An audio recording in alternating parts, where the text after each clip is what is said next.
Senhoras e senhores, sejam bem-vindos ao mais um Educational Leaders Podcast, o podcast dos líderes educacionais do Brasil. Eu sou Marcos Talarico e estou aqui com Salomão Borges para acompanhar vocês nessa jornada de hoje. Hoje aqui conosco temos Cristóvão Loyola, educador e tutor pedagógico, formado em Educação Física pela UFMG, com uma visão contemporânea da educação, e aqui neste momento vamos dar um bate-papo sobre o futuro da educação. Cristóvão, seja muito bem-vindo e vamos começar. Vamos lá, muito obrigado. Muito obrigado pelo convite, pela confiança e espero poder contribuir. Muito bem-vindo. Primeiro, eu queria ouvir a sua história, cara. Conta pra gente aí um pouco da sua trajetória. Vamos lá. A gente sempre fala, né, que ninguém nasce educador, a gente vira educador. E a minha história foi toda enviesada por esse caminho. Então, eu comecei no esporte muito cedo. Muito cedo. Comecei nas artes marciais e tive um professor que me inspirou nesse momento, lá nas artes marciais, a entender que o esporte poderia ser visto naquele momento por um viés do esporte educacional, que a minha prática, ainda muito jovem, lá com 15, 16 anos, poderia impactar na vida daqueles sujeitos que treinavam comigo, que depois eu fui ser líder deles, né? Porque a arte marcial, né? Então, o esporte que eu tô falando é o taekwondo. Né? Eu sou faixa preta de taekwondo e naquele momento a gente fala, né, que o artista marcial, que o praticante dessa modalidade de luta, ele vai se preparando para ser um líder. E naquele contexto, um líder de alunos inexperientes, dos alunos faixas coloridas. Então, naquele momento eu me encanto com aquela prática de um professor, o mestre Diomar, que tinha um trabalho muito interessante, impactando a vida de toda uma comunidade, e que eu falei, eu queria talvez experimentar estar nesse contexto. Então, com 15 anos, eu comecei a dar aulas de taekwondo nas escolas, para as crianças de 4, 5 anos, e aí fui me ambientando na escola. Quando chega o momento de fazer o curso superior, né? Fiz o vestibular para educação física, passo, e aí começo minha trajetória como professor de educação física. Me deparei no contexto escolar incomodado um pouco com de como funcionava a educação física e os limites e as possibilidades que eu tinha como educador de ensinar um conteúdo, se é que alguém ensina alguém alguma coisa nesse sentido, né? Mas como eu poderia mediar esse conteúdo de educação física com esses estudantes com coisas que fizessem sentido para esses estudantes. E aí, eu fui traçando minha trajetória na educação por várias escolas particulares de Belo Horizonte. E hoje eu trabalho na Escola Balão Vermelho e aí saio da educação física e hoje eu estou como tutor pedagógico, que seria o que equivale nas outras escolas com a coordenação pedagógica, né? Que aí fica por conta dessa responsabilidade que a gente tem na formação de professores, né? De uma formação de uma equipe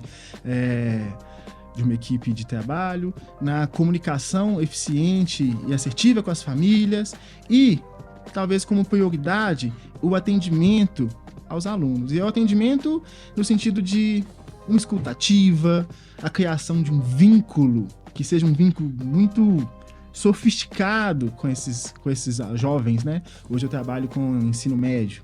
Então, é um pouco disso. Atrelado a isso, eu continuo nessa trajetória esportiva, que eu acho que isso é importante. Hoje eu estou iniciando uma vida de triatleta amador. Eu iniciei a natação, eu já pedalo há alguns anos, já corro também há alguns anos.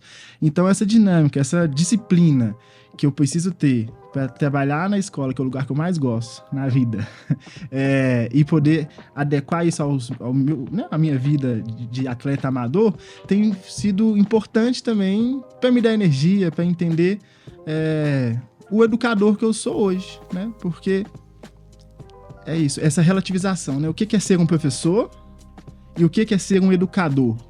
Isso para mim tem uma linha que divide essas duas funções e que hoje, quando me perguntam, então, o que você é?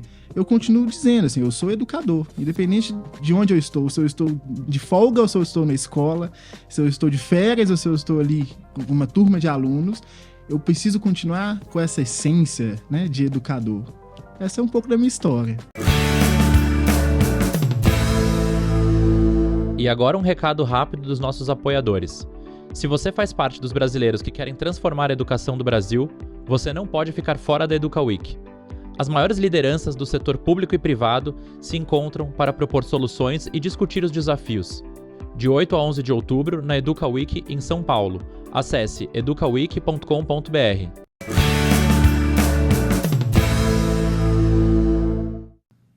Muito bom, maravilhoso.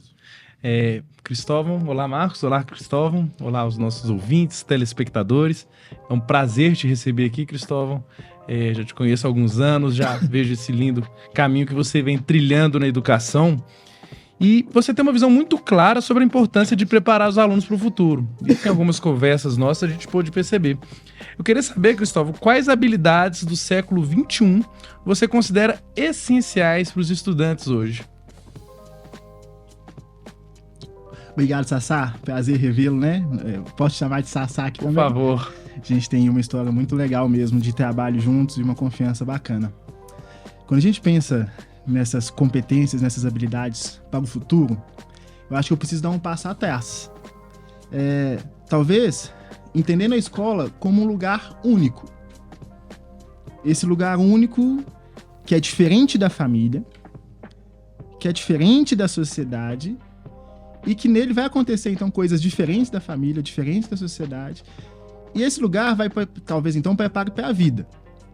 Alguns entendem a vida como futuro.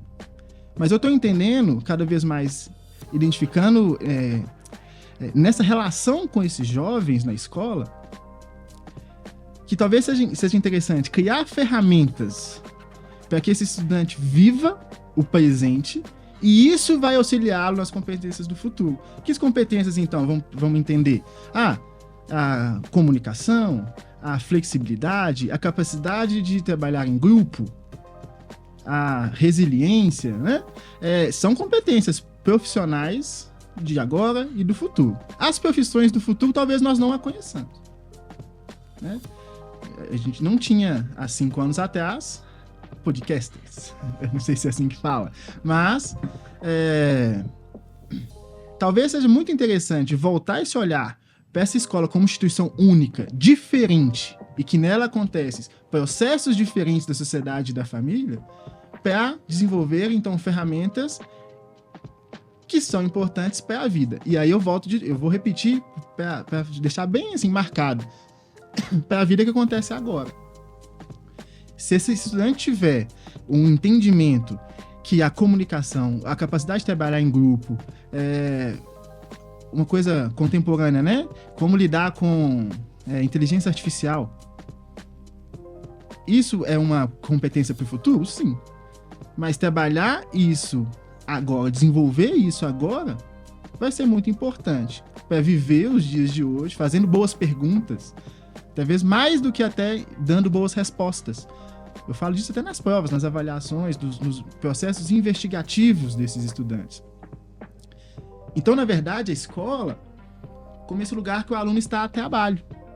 Um trabalho diferente dessa lógica laboral de CLT, né? Eu falo trabalho no sentido de engajamento. A escola, no lugar onde o aluno consegue pertencer. E pertencendo, ele vai se engajar em propostas. A escola como lugar público. Não entendendo essa dicotomia do público e privado do século XIX, mas entendendo do lugar público onde as relações se estabelecem para algo coletivo, para um bem comum, para o bem da humanidade. Então talvez esse seja um momento, essa seja a principal função da escola. E aí, de novo, eu desenvolvo trabalhos, toda uma lógica de processos intencionais que vão favorecer com que esse aluno se engaje nesses processos, se engaje nesses trabalhos, tome as decisões. Então, mais uma vez, a escola como um lugar democrático, como um lugar onde os alunos podem ter voz, tomar decisões administrativas, políticas na escola, dos comportamentos, dos ritos, dos rituais. Isso vai tornar cada vez mais esse jovem com essa sensação de pertencimento, de ser capaz de tomar decisões que vão enfrentar os problemas do cotidiano, os problemas contemporâneos. Aí a gente pode falar do bullying, aí a gente pode falar as questões relacionadas a direitos humanos, aí a gente pode falar das questões relacionadas aos impactos ambientais, as preocupações sociais que a nossa sociedade precisa ter, e a escola também não pode estar afastada desses problemas, ela precisa estar conectada com esses desafios. Mas para além do currículo, para além da atividade que o professor dá na sala, para entender o que é uma mudança climática e quais são os impactos, mas para entender como que isso está circunscrito, interage na escola como um todo, facilitando o desenvolvimento dessas propostas. Eu não respondi, né? Então, quais são as habilidades para o futuro? Eu ainda prefiro não responder, mas olhar de forma crítica para quais habilidades, o que a gente precisa garantir que esses alunos desenvolvam no chão da escola, que vão dar competências, vão formar do ponto de vista até emocional, para dar conta de tomar as decisões. De novo, as múltiplas decisões que eles vão tomar na vida, né? Aí seja no mundo do trabalho, seja no mundo das relações sociais, seja nas decisões que ele vai tomar ali, escrevendo a resposta numa prova. Ficou vago demais? Ficou maravilhoso. Cristóvão, quando a gente fala do futuro da educação e essas habilidades, você citou a questão da escola ter rituais. Me fala mais um pouquinho do seu ponto de vista sobre os rituais na escola. Pensando na escola como esse lugar diferente, esse lugar onde tudo educa e todos educam, alguns rituais são importantes e, sobretudo, tem uma potência formativa muito grande. Então, quando eu falo todos educam, do funcionário que está na portaria da escola, né, das pessoas que estão ali responsáveis pela limpeza, pela manutenção, todas essas pessoas são educadores dentro de uma escola. Se não são, precisam ser. Talvez até o pipoqueiro que esteja na porta, né? Sim. Esse ambiente educa. Esse ambiente educa o aluno, mas também educa os profissionais envolvidos, todos ali. Educa também a família. Então a escola tem essa responsabilidade nessa formação também da família, de cutucar, de provocar, de fazer refletir sobre questões, mais uma vez, contemporâneas. A gente está aí falando muito essa semana daquela minissérie, daquela série do Netflix, né? Adolescente. Aquilo ali tem uma potência formativa e pedagógica que a gente não pode fechar os olhos e falar, não vamos falar sobre isso porque isso é uma coisa que incomoda. Te incomoda também, você é pai, né? Mas a gente tem que entender e pensar em estratégias para que aquilo eduque. Mas vamos voltar, né? Quais são, então, esses rituais? Vamos imaginar um deles, o ritual de entrar na sala, o ritual de sair de uma sala e, na hora que a aula termina, e deixar o ambiente organizado. Eu não tô querendo atrelar isso, a disciplina militar, não tem nada a ver com isso. Eu tô numa visão contemporânea mesmo, pensando que o almoçar junto é um momento que pode potencializar a convivência. E aí tem alguns autores que vão tratar de um tema da conviviabilidade. Nós assistimos lá na escola essa semana um vídeo muito potente, me marcou muito, do Antônio Nova, um educador português, falando que a conviviabilidade, relacionando a conviviabilidade com o conceito de ferramentas para a convivência. O quanto que isso é potente do ponto de vista pedagógico, do ponto de vista da formação humana. Pensando então que a escola vai ser esse lugar, né? De preocupar com os assuntos, preocupar com uma formação, sim, uma formação sólida para que esses alunos possam ter bons resultados, escolher boas faculdades, ser aprovados, escrever bem, mas também uma escola que se preocupa com as humanidades. E aí ele traz numa conversa dessas, esse mesmo pesquisador, Antônio Nova, assim, para que serve a escola então? Pensando, grandes não, né? Os piores ditadores, vamos melhorar a palavra, eles eram cultos. Eles passaram por escolarização, sofisticação. Eles tinham uma formação cultural muito rebuscada. Mas por que ainda assim foram ditadores, né? Foram assassinos? Talvez a escola tenha falhado aí. Se eles passaram por uma escolarização que não estava ligado à formação humana, então, uma escola de formação humana que forma humanos por humanos, com qual finalidade? Uma finalidade coletiva. É aí que está o ponto, na minha visão, né? É aí que a gente consegue, mais uma vez, um propósito que vai fazer, aí eu vou linkar com o que eu falei antes, que vai fazer com que esses alunos se empenhem, que esses alunos se engajem nos projetos, que esses alunos se movimentem a trabalho. Então eu penso, e aí eu vou copiar também, eu não lembro agora qual é o autor, mas fala que uma escola onde os estudantes trabalham mais que os professores, essa é a lógica que deveria ser a lógica de uma educação contemporânea. Né? E aí, fazendo até um contraponto, eu vi que vocês conversaram com o Ragazzi, né, essa semana, ele até viu um vídeo dele essa semana contando, assim, da inteligência artificial e dessa preocupação da sociedade em sermos substituídos pela inteligência artificial. Né? Professores que são dadores de aula, vamos dizer assim, provavelmente eles serão substituídos. Por quê? Porque essa lógica da educação, hoje, e ele fala um pouco disso, mas ele fala de uma forma muito mais bonita que eu, que os professores que vão lá para depositar conhecimento, depositar conteúdo nos alunos, né? Na etimologia da palavra, aqueles que não têm luz, alunos, não têm conhecimento. Esse professor que é o dono do conhecimento, que ele chega lá apenas para depositar, e essa relação de hierarquia se estabelece só nisso. Eu sei e você não sabe, então você é hierarquicamente menor, ela vai acabar, porque tudo na internet tá à mão do aluno. Então, aquele conhecimento que o professor tem na internet, ou com a própria inteligência artificial, ele consegue. Qual que é o pulo do gato? É como esse professor consegue mediar, mobilizar esse aluno para aplicar esse conhecimento, para aprimorar, depurar esse conhecimento, para investigar sobre esse assunto. Mais uma vez, a lógica do trabalho, onde o aluno trabalha mais, o aluno não se desconecta, nem o aluno que está lá atrás na sala de aula, nem o aluno que está na primeira carteira, porque eles aprendem a se desconectar. Você enxerga hoje que as escolas, elas preparam esse aluno para a felicidade ou para o sucesso? E qual o preço que, enquanto sociedade, a gente vai pagar com o modelo educacional que a gente tem hoje? E o que você mudaria se você pudesse? Essa aí é uma pergunta muito difícil, muito cara pra gente, né, que trabalha com educação. Porque a gente tem esse ideal da educação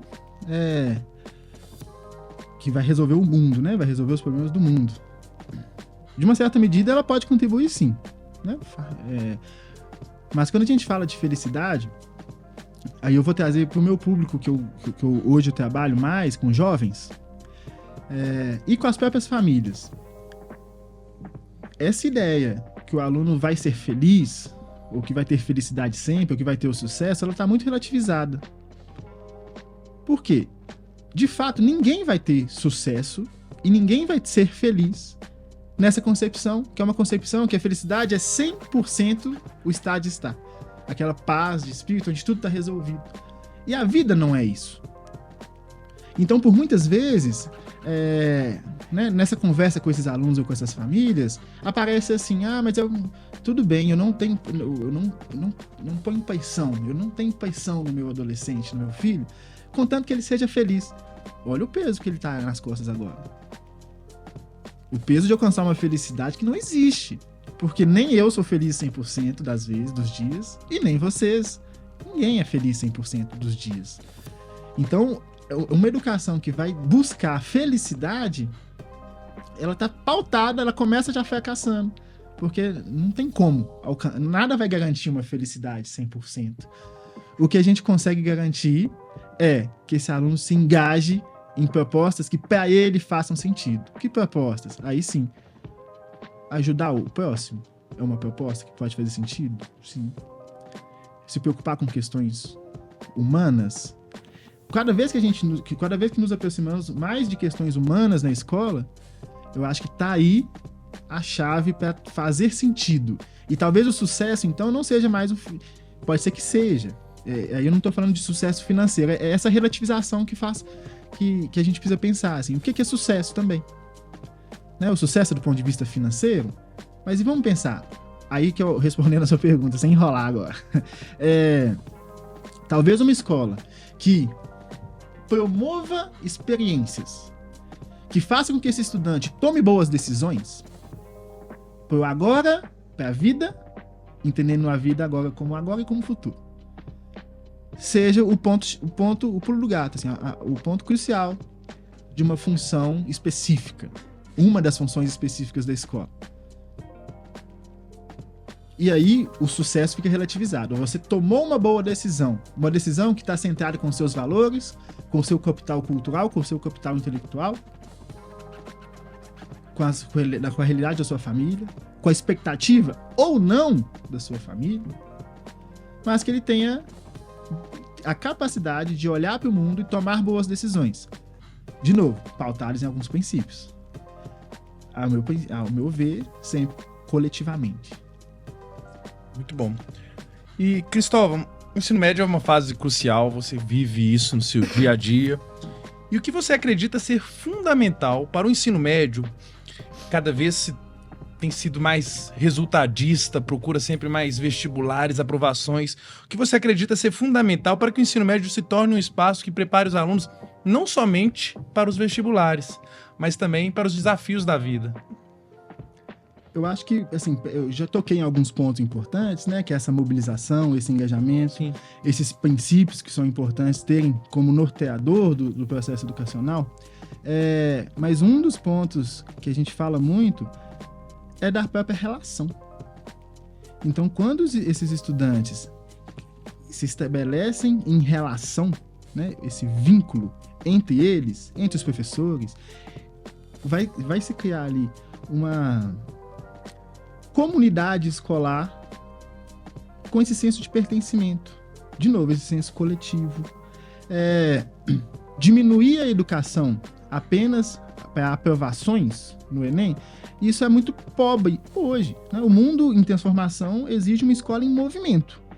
Essa escola em movimento, e aí eu penso que, tanto a minha escola, mas as escolas, no geral, estão olhando para isso já, né? De outras questões importantes que vão precisar entrar nesse currículo, nesses modos de organização da escola, que vai além do currículo, sabe? Então, mais uma vez, vai estar relacionado com a convivência, e aí, usando de novo, né, esse termo, a conviviabilidade, o trabalho, colocar o estudante a trabalho, mobilizando, e, de novo, que esse estudante possa ter espaço na escola de fala, que a gente tenha uma escuta sensível, uma escuta eficaz mesmo, para entender as suas demandas. E aí talvez um exemplo que é legal, que forma esses estudantes para esses desafios contemporâneos, em certo momento, parar o que estiver acontecendo na escola para tratar de assuntos problemáticos do mundo, alguma coisa que aconteceu, alguma guerra, eu paro o que está acontecendo pra gente fazer uma assembleia. Eu tô falando para discutir uma coisa de fora, mas vamos pensar para dentro. Algo não tá bom, ou algumas regras precisam ser colocadas. Vamos usar o exemplo do celular, que é um exemplo mais fresquinho. Existiu, né, esse assunto de proibir celular ou não proibir celular na escola é um assunto que a gente já vinha debatendo isso. Todas as escolas já vinham debatendo isso há um certo tempo. Né? Veio uma legislação agora, foi atendida, mas vamos relativizar. Tinha duas maneiras da gente tomar essa decisão. Eu posso informar a lei, cumpra-se. Gente, coloca um papel no quadro, a partir de amanhã, celulares recolhidos. Ou eu posso criar toda uma comissão de estudantes, dando voz a eles, organizando, vamos fazer uma pesquisa, vamos investigar então quais são os benefícios, né, o que isso impacta, o que impactou outras sociedades. Então vamos entender agora, vamos fazer uma assembleia e entender qual que pode ser o nosso caminho.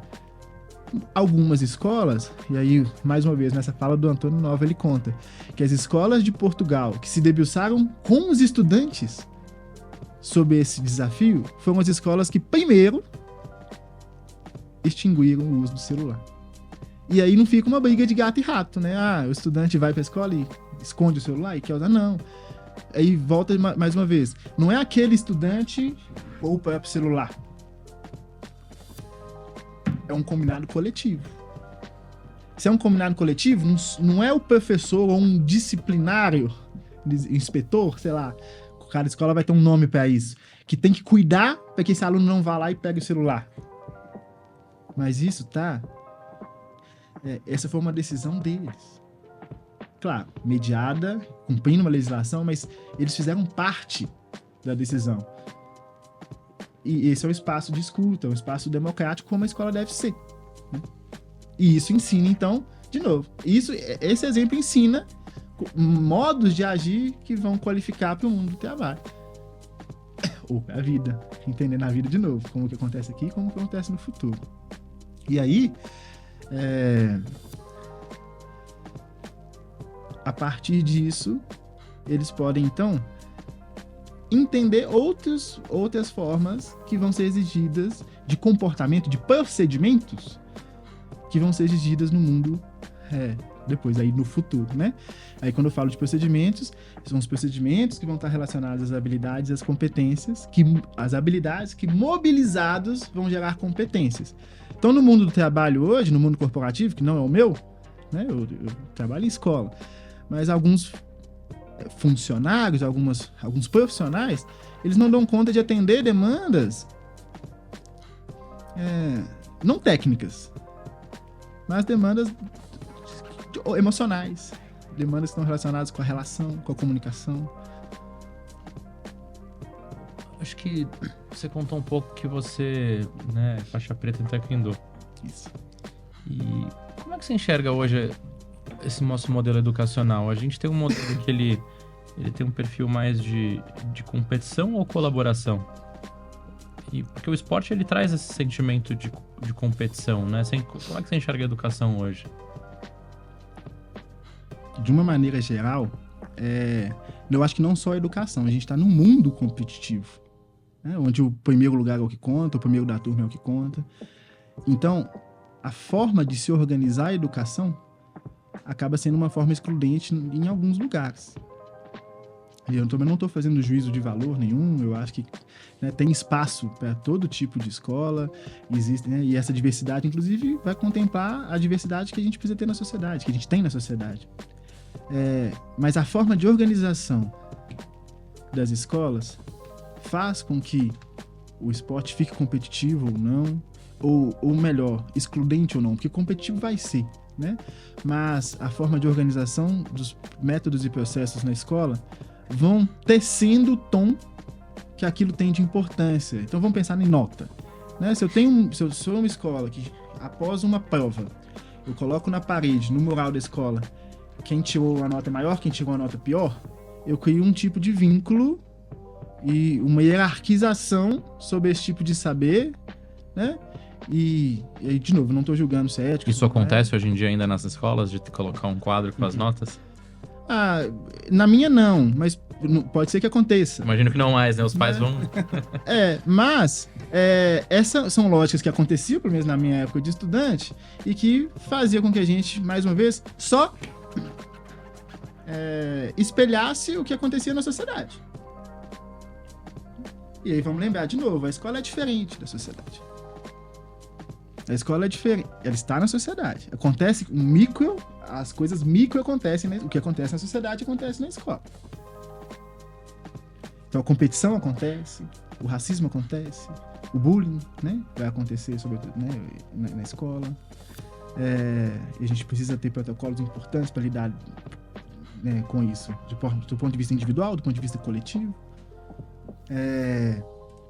Mas quando a gente pensa especificamente nessa competição e na escola como esse lugar diferente, é porque na escola, então, cabe processos diferentes para a gente poder tratar desses temas. Então, quando a gente vai, por exemplo, uma competição esportiva, vamos trazer esses alunos em comitê, em game estudantil, com representatividade política, para discutir quais são os objetivos de uns jogos internos. É ganhar? Não, é só competir? Mas, não. E vamos problematizar, então, o aluno que, porventura, ele não seja bom tecnicamente naquela modalidade e os alunos querem excluir dessa competição. Mas ele tem desejo de jogar, ele precisa passar por essa experiência. Ele não pode se inibir de jogar porque vai ser inibido pelos alunos. Talvez ele não precise ir pro campeonato, né? Olha só. E isso é uma lógica, que é a lógica da escola, mas que é uma lógica da sociedade. Então, na escola, isso precisa ser diferente. Esse é o lugar, e talvez o único lugar, onde a gente pode pensar em novas formas de organização desses tempos e espaços, para que essa lógica não se repita.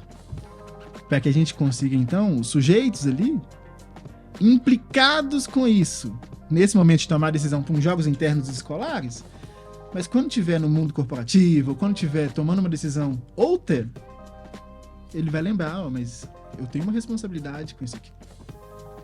De não reproduzir isso aqui no mundo real.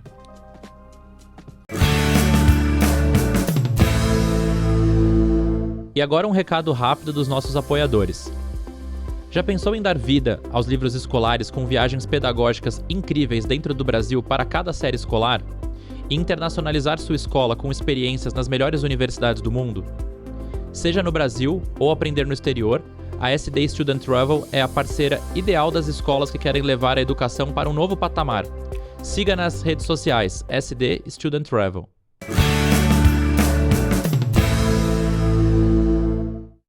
Você tocou num ponto que eu acho muito interessante, muito importante para a nossa conversa, é a questão das avaliações, os modelos tradicionais de avaliações que hoje são usados há muito tempo, né? Como provas, notas. Você acha que ele ainda tem espaço nas escolas? Ou é necessário a gente pensar uma nova forma de avaliar o desempenho dos nossos alunos e a progressão, o avanço deles? A avaliação é sempre um tema muito polêmico, né? Quem trabalha em escola está debruçado sobre avaliação, sobre esse ponto o tempo inteiro. Que também está sendo avaliado. O tempo inteiro. Quando a gente fala de prova, o aluno já entra perdendo, né? É como eu não sei nada, eu preciso provar que sei. Então, o caminho para essas provas... Aí, na verdade, a gente tem... Vamos pensar em limites e possibilidades. Quais são nossos limites?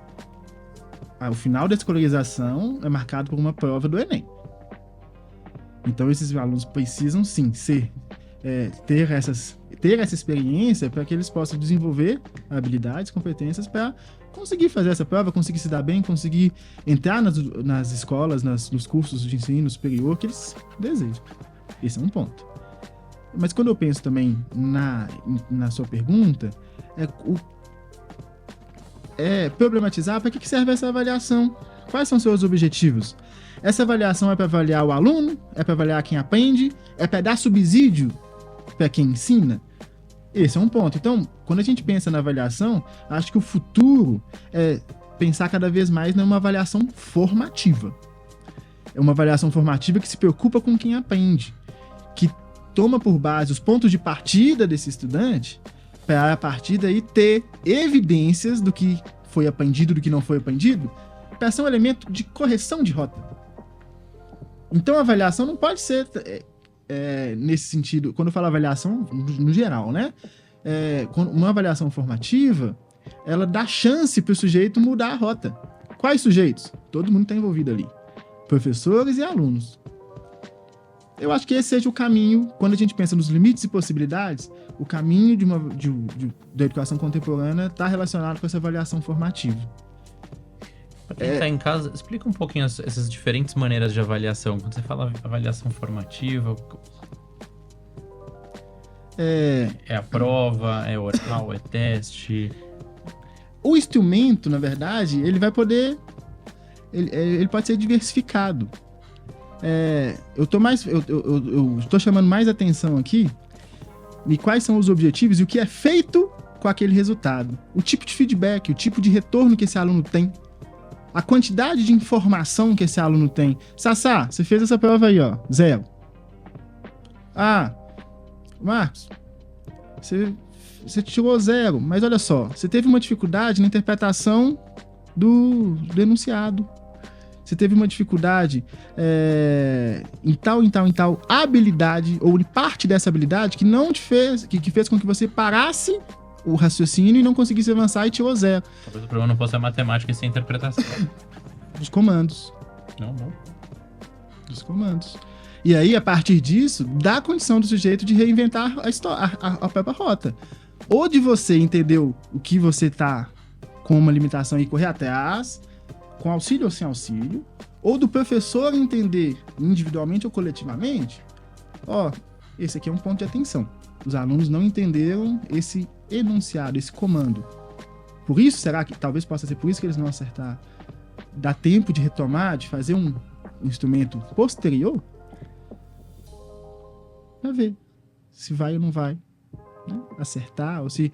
Aí é mais que acertar, é se desenvolveu ou não desenvolveu aquela habilidade, o parte da habilidade que foi destacada para aquela avaliação, para aquela prova. Mas assim, no contexto escolar que a gente vive, precisa ter sim, né? São os limites e as possibilidades, é só pensar em como isso vai auxiliar quem aprende e quem ensina. E não pressionar, né? E não pressionar. E aí... A gente já começa a entrar num outro assunto que é a saúde mental, quando muito avaliado, muito questionado, muito pressionado, acaba entrando, o aluno fica se frustra em vários momentos, ou então uma pressão excessiva também, né? As questões emocionais, elas vão aparecendo, ou apareceram muito no pós-pandemia, né? E a gente precisa cuidar disso também na escola. Não estou falando que a escola vai ser lugar de tratamento disso, mas a escola precisa entender que questões emocionais estão ligadas à aprendizagem. O aluno emocionalmente instável, ele não vai aprender. E se a escola não olhar para isso, com um olhar muito sensível, vai só promover ainda mais um adoecimento desse jovem. E aí que tá, né? E aí é um ponto que, mais uma vez, a gente não precisa reproduzir isso na escola.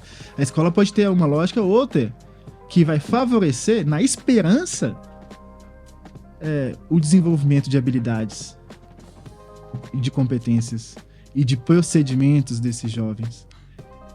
Para além do adoecimento, para além da depressão, que isso aparece com frequência, ou apareceu com frequência nesse pós-pandemia, né?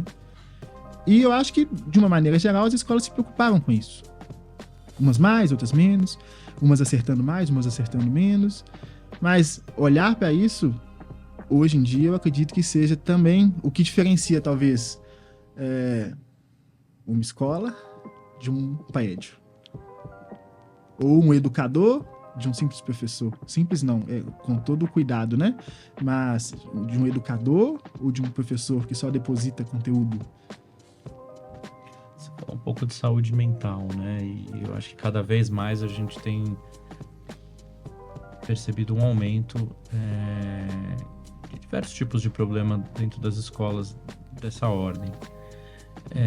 Cristóvão, você não sente que a sociedade ela tá mudando e se transformando? Porque hoje a gente tem, por exemplo, pais e mães trabalhando 10, 12 horas por dia, ambos, e acabam deixando a criança um pouco de lado, jogando uma responsabilidade para a escola. Ao mesmo tempo, talvez a escola precise mudar um pouco o seu funcionamento para essa nova sociedade que está se formando, ou não? Essa questão, né, dessa sociedade mudando, isso, é um adoecimento por uma mudança da lógica de funcionamento do espaço-tempo. Então hoje tudo é mais rápido. Esses jovens, eu acho que vou considerar a gente aqui também, apesar de careca eu vou me considerar jovem. O TikTok, por exemplo, mudou a lógica da feitura das músicas. Então hoje as músicas começam pelo refrão.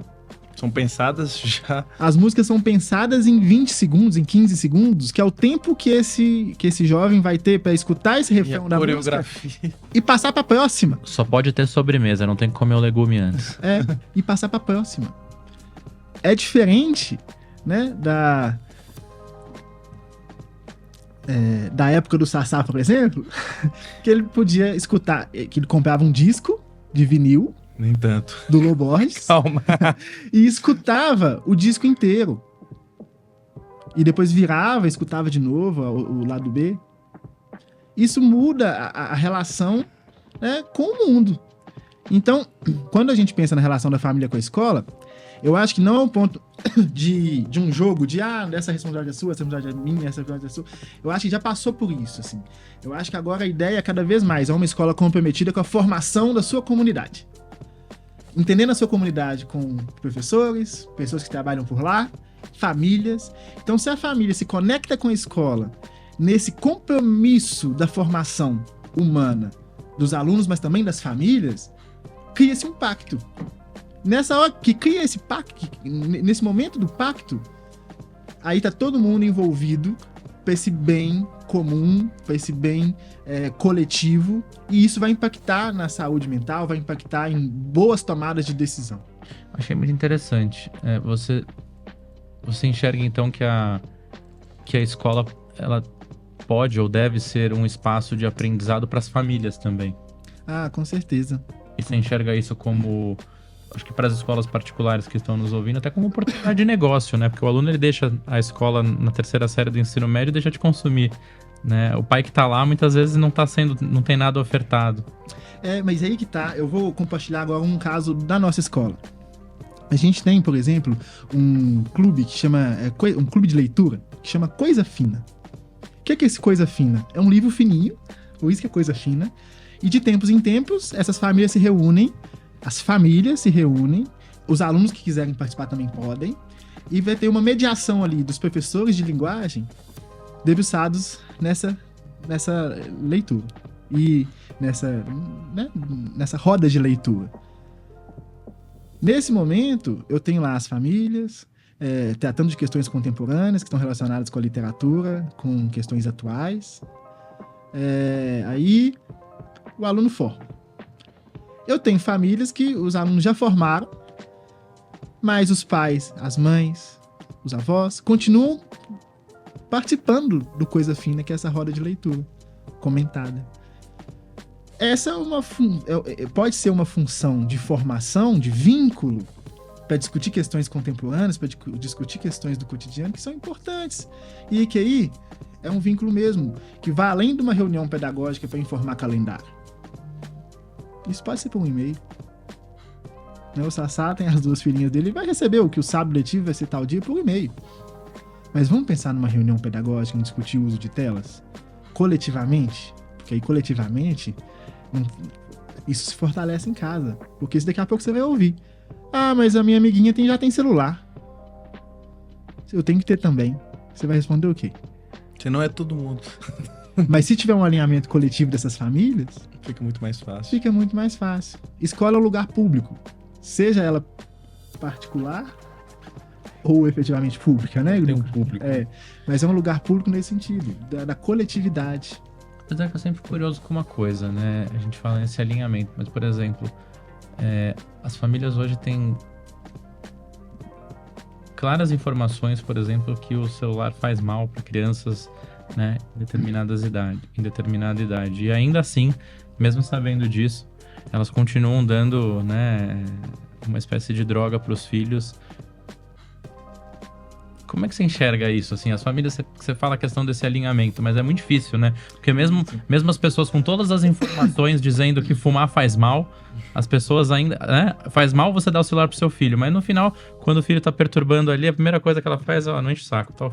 E assim as famílias, né, ultrapassam todas as barreiras morais de convívio social. Nossa, essa é uma pergunta difícil e reflete um pouco, de novo, né, da sociedade mesmo. O que a busca pelo conforto, né? É mais confortável entregar um celular para eu poder jantar e ter uma conversa com um amigo no restaurante do que contar uma história. Do que contar uma história, do que criar um vínculo. Mas eu tô entendendo que essa responsabilização ela vai muito além de uma culpabilização dessa família de forma pouco reflexiva, sabe?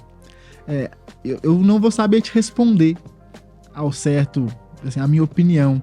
Eu acho que é um problema mais complexo que apenas esse exemplo de o filho tá fazendo uma bagunça ali, tá querendo atenção, então eu vou dar um celular e vou me ausentar dessa responsabilidade. É porque, é o que você falou, por muitas vezes, e a gente sabe que é errado, mas também é o que você falou, a gente sabe que é errado fumar e alguns pais fumam. A Organização Mundial da Saúde fala que a gente precisa fazer atividade física, exercício aeróbico pelo menos 3 vezes por semana e 2 vezes por semana exercício de força. Pouca gente faz, mesmo sabendo que precisa fazer. Então, eu acho que seria negligente a gente efetivamente vamos culpar aqui essa família porque entregou o celular, porque isso vai além. Isso, entendendo que é um problema, entendendo que o não usar o celular na escola, né, que a gente estava conversando, pode ser um mote de problematizar agora o uso do celular em casa. Gente, tem aluno esquecendo o celular na escola. Olha que legal. Eu não achei que eu ia viver pra contar essa história. Acabou a aula, né? O professor liberou. Tchau, gente. Valeu. O celular fica guardado no... Fica num compartimento, mas não fica trancado, né? Fica só num compartimento. O aluno vai embora e esquece o celular na escola. Não tô falando que são todos, mas isso vem acontecendo. E aí a gente sente o quanto isso tá reverberando positivamente na capacidade de atenção dos alunos. Talvez da aprendizagem, não posso falar ainda da aprendizagem, está muito recente. A gente ia precisar de um estudo um tanto quanto maior, né, com grupos ali envolvidos, com e sem celular. Mas, para além, eu tenho recreios, eu tenho intervalos com os alunos tocando violão, jogando tudo, conversando. Para mim, essa é uma função muito importante, então, de ficar sem celular. Não, o meu recreio não vale ficar só no celular, fugindo da realidade. Agora eu posso conversar com meu amigo. Ele pode me contar como foi o final de semana dele, eu conto como foi o meu. Eles podem se apresentar, né? Porque eles estavam sempre no telefone, eles podem se conhecer, né? Podem se conhecer. Tocar violão, eu gosto. Sexta-feira eu costumo... isso, sexta-feira eu costumo levar o violão pra escola pra ficar no intervalo. Não trouxe ele aqui pra nossa mesa, não? Não. Eu não tô nesse nível ainda, não. Tá, sim. Mas... de novo, isso propicia experiências de convivência que vão além, que talvez, que são ímpares, né? A gente falava muito na conversa anterior que a gente teve, assim, das viagens pedagógicas, né, dos passeios, o quanto que isso impacta positivamente na formação do aluno. Muitos de vocês vão lembrar dos passeios que fizeram com a escola, quem está escutando a gente agora também vai lembrar aquela viagem que nós fizemos com o grupo da escola, quanto que nós podemos aprender e foi importante para nossa formação. E aí, eu pensando, o que é importante a gente propiciar experiências que talvez eles não tenham com as famílias. Investigações que eles vão ter só na escola, como esse lugar diferente, como esse lugar para isso. E aí é importante, então, destacar que nem tudo vai ser fácil. Nem tudo vai ser bonito, nem tudo vai ser com imagens divertidas, imagens legais, instagramável, assim que fala, vídeos rápidos do TikTok. Não! Vamos debruçar para ler clássicos. E isso não é em 15 minutos. Isso só se faz... o lugar que a gente pode apresentar isso para os alunos é na escola. Isso é legal? Isso é prazeroso à primeira vista? Não. Mas isso faz com que o aluno crie intimidade com o texto. Crie intimidade com a escrita. Crie desejo e gosto por estudar e gosto pela escrita. Aí, de novo, vamos voltar para a competência do futuro? Mas eu tô falando de escrever não só para fazer a prova do Enem. Sim, ele vai aprender a escrever para fazer a prova do Enem. Mas escrever, todo mundo aqui precisa escrever até hoje. Vocês dois, quem tá ali ajudando na técnica do som.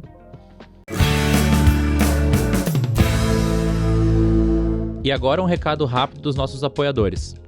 Se você quer saber o que as maiores lideranças educacionais pensam e estão fazendo para transformar a educação do nosso país, siga nas redes sociais do Educational Leaders, grupo de líderes educacionais do Brasil.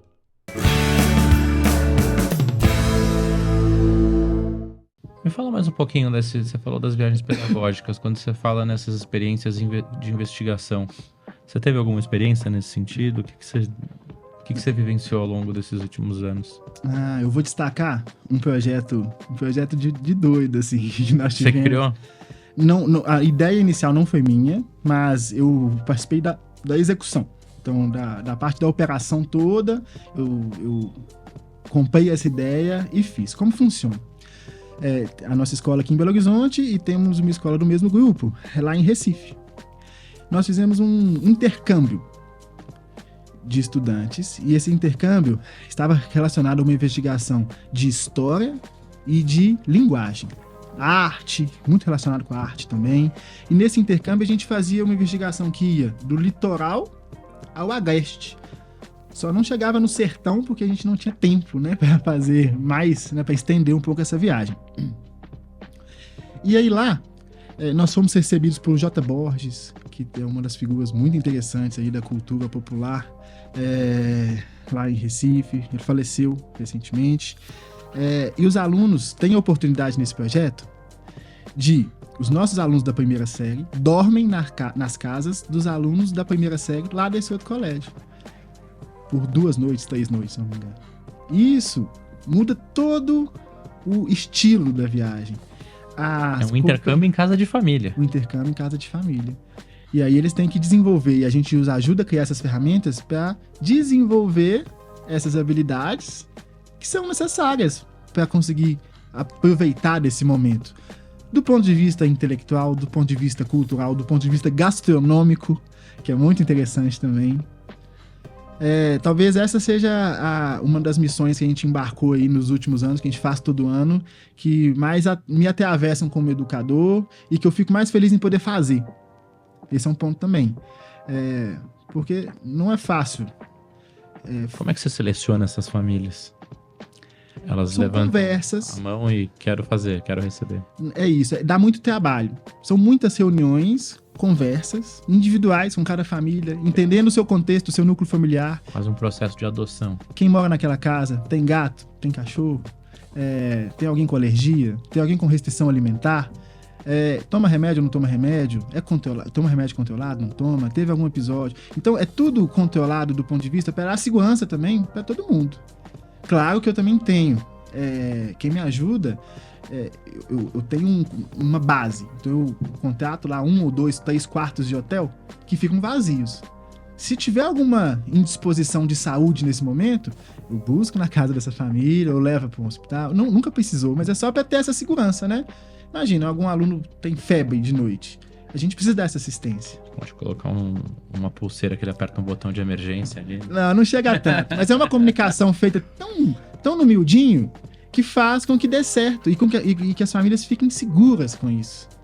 Que é o principal. Porque eu confesso, quando eu fui apresentar essa ideia pro Sassá, que trabalhou comigo nesse projeto, lá no início dele, um olhava pro outro assim e falou: "Não, gente, nós Tem certeza? Nós estamos inventando uma moda. Será que a gente dá conta dela?" E aí a gente foi no miudinho, reunião por reunião. A gente fazia reunião, 3 reuniões por semana, com as mesmas famílias, para discutir essas questões. Aqui mora 2, aqui cabe 1. Mas aqui essa aluna é mais introvertida. Não, essa aluna gosta de música, essa também. Então vamos colocar as duas para conversar? E aí o ano inteiro com reuniões, com aulas virtuais juntas, as duas escolas, ao mesmo tempo. Para que eles pudessem se conectar do ponto de vista do conteúdo, do assunto, das habilidades que eles vão desenvolver na investigação. O ano inteiro. Essa aula vai falar dos bonecos de Olinda, essa aula vai falar... Eu estou minimizando aqui, mas são investigações muito complexas, né? Para que esses alunos já comecem a criar os vínculos. Trabalhos em grupo.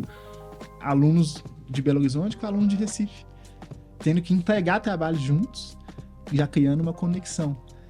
E aí chega no final, que é a culminância desse projeto, a viagem, e aí chega lá, tem uma confraternização na escola, feita pelos estudantes. E aí é uma coisa, quando a gente... pessoas nos ajudaram, né, do ponto de vista da formalização dessa viagem. Então vamos produzir uma festa para esses alunos? Não. Esses alunos que têm que se organizar em comitês, um comitê vai ser responsável pela comida, o outro responsável pela música, o outro responsável pela decoração da festa. De novo, eles estão a trabalho. E eles só vão se conectar porque eles puderam tomar a decisão. Eles puderam escolher as coisas. Eles estão envolvidos com aquilo ali, engajados com aquilo ali. E aí eu não preciso de uma empresa para fazer. Claro que as empresas oferecem todo um cuidado com a parte operacional eu tinha salva-vidas, eu tinha enfermeiro o período todo comigo, mas a festa é uma coisa que pode ficar na mão dos meninos. E isso faz com que eles se envolvam. Não, excelente ponto. Se você fizer isso na época do carnaval, vai ter fila de aluno querendo entrar na sua escola. E eles também vêm para cá, os alunos de Recife também, né? Isso. Acontece a segunda parte desse projeto. Cristóvão, você é um grande tutor pedagógico, eu queria que você trouxesse aqui para o nosso debate um pouquinho dos seus desafios do dia a dia. O que você enfrenta hoje no cotidiano da escola? Quais são as grandes dores do seu cargo, da sua profissão dentro do colégio? Eu vou primeiro te corrigir, assim, eu acho que eu não me considero um grande tutor, nem um grande educador, não. Eu tenho mesmo essa consciência da minha pequenez, sabe? E entendendo que eu vislumbro mesmo chegar, estudar bastante para chegar, né, assim, num nível interessante do que eu pretendo ser daqui uns dias, daqui alguns anos trabalhando com educação. Ainda tem muito chão mesmo para caminhar na educação, mas hoje, pensando na minha tarefa mesmo, como coordenação pedagógica, eu acho que o que me angustia e angustia os meus pares, os meus companheiros de trabalho, está muito relacionado à gestão de tempo. De dar conta do secretariado, que envolve tudo isso aí que eu contei para vocês, e também de pensar ações eficientes para a escola, pensar sobretudo nessa função tão rica que a gente tem, que é a oportunidade de contribuir para a formação de professores. E aí eu agradeço muito que eu tenho uma equipe de professores muito, muito, muito bem formada, muito competente, muito alinhada com esses desafios contemporâneos. Então, eles vão te assistir, manda um abraço para eles. Gente, muito obrigado mesmo. Mas é de verdade, assim, é uma equipe muito, muito interessante, diversa e muito interessante de trabalhar. Então, isso me angustia, assim, né? Falando das angústias, de como conseguir controlar esse tempo para mediar as questões das famílias, atender os alunos nessa minúcia, dessa escutativa, de perceber a real necessidade individual e coletiva deles, das questões administrativas, burocráticas do nosso dia a dia, que tem todos os dias, né? Então, como eu contei para vocês, né, desse projeto Intercâmbio, o Sassá pode acompanhar na minúcia. Então, são várias horas por dia conversando e anotando e discutindo coisas que eu poderia estar fazendo outras coisas que também são importantes. E tão caro quanto é a responsabilidade que a gente tem na liderança de escolas, da formação dos professores. Pensando que quem escolheu ser professor, eu acho que não só professor, né, mas todo mundo precisa estar em formação o tempo inteiro. E aí, essa é uma responsabilidade muito grande, que eu gosto muito dela, que eu pretendo estar cada vez melhor nela, mas entendendo que eu ainda preciso caminhar muito, assim. E vamos trabalhar para isso, né? Agora indo pro nosso bloco final, Cristóvão, pensando no legado que você quer deixar como educador, né? O que você gostaria que seus alunos, seus professores, seus colegas de trabalho lembrassem de você daqui a muitos anos? Eu acho que é esse exemplo de não sou ainda, mas quero ser cada vez mais, eu quero tentar ser um líder humano. E preocupado com a humanidade na escola, que eles levem isso como legado para quando eles forem líderes também, quando eles estiverem nas empresas, nas corporações, que eles forem assumir os cargos, mas também na vida de agora, né? Para que eles possam usar esse modelo, talvez de preocupação, de atenção, de cuidado, também nas suas próprias relações. E aí talvez o legado seja o que eu falei lá daquele primeiro ponto. Ajudá-los a tomar boas decisões, talvez seja o grande legado que alguém possa deixar, sabe? Mas de novo, eu me incomodo um pouco com isso. Será que eu vou deixar um legado? Eu não sei se eu tenho esse poder todo.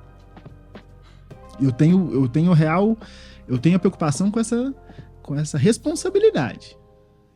Eu sou responsável por umas questões muito importantes na formação de sujeitos, e que isso é importante para mim, me preocupar todos os dias.